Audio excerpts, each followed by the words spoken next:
The thread class in Java has a sleep method which we can use for pausing the execution of a thread.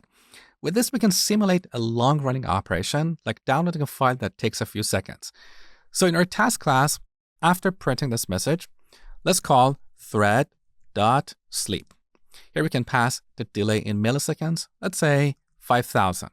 So this will suspend the current thread for roughly 5,000 milliseconds or 5 seconds. It's not going to be exactly 5 seconds because this is dependent on the underlying operating system.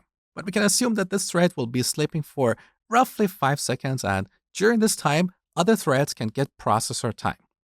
Now, the Java compiler is complaining that we have an unhandled exception here. That is interrupted exception. This is an exception that gets thrown if you try to interrupt a thread that is sleeping. We'll talk about interrupting a thread later.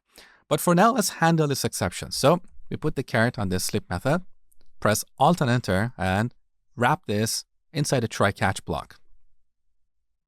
Pretty easy. Now, after 5 seconds of delay, let's print another message like download complete. We can also add the thread name for clarity.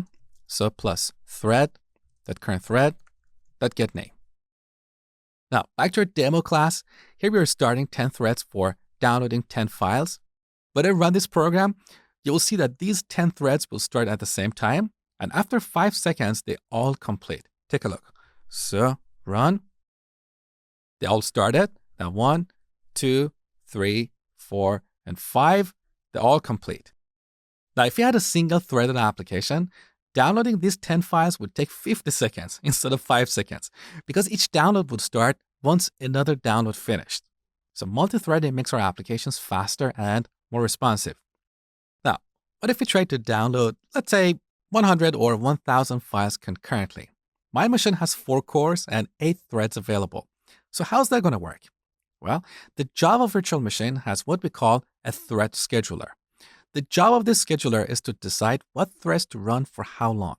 So if you have more tasks than the available threads, the scheduler switches between these tasks, giving each a slice of the CPU time. This happens so fast that gives us the illusion that these tasks are being executed in parallel. But that's parallelism at software level.